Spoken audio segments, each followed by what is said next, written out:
欢迎收看6小时的财经快讯。第一条是，周五亚股上涨，因投资者无视华尔街再次下跌，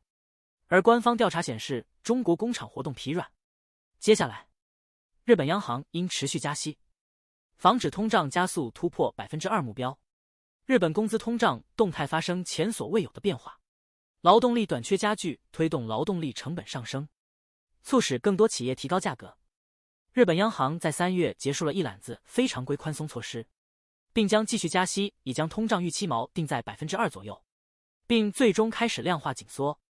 下一条，沙特阿拉伯计划出售 Aramco 部分股权，最高可筹集120亿美元，跻身全球最大规模股票发行之列。此次发行筹集的资金将用于资助沙特经济多元化举措。让我们关注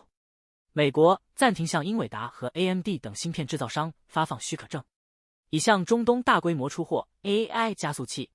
原因是美国正在对该地区的 AI 发展进行国家安全审查。让我们关注美联储达拉斯联储主席洛根表示，高利率可能不像政策制定者预期的那么抑制经济，强调官员们应保持开放态度，以备将来调整。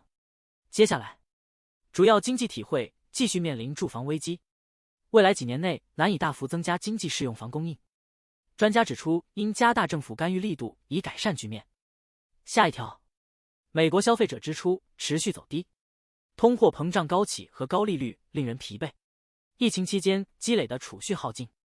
借款人和违约者数量增加，消费者对涨价感到厌倦，正在改变购买行为。让我们关注赫兹租车正探索筹资方案。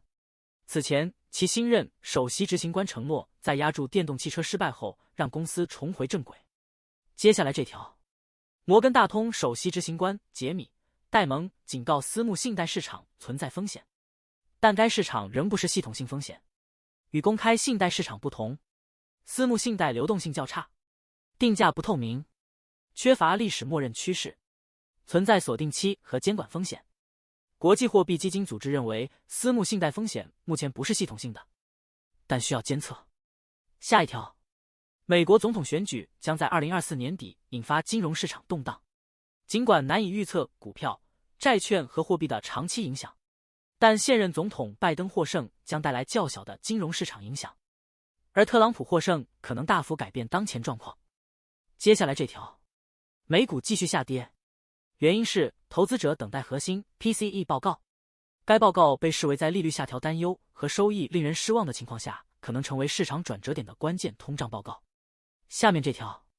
欧元区通胀加速高于预期，进一步扰乱了欧洲央行在下次降息后的利率前景。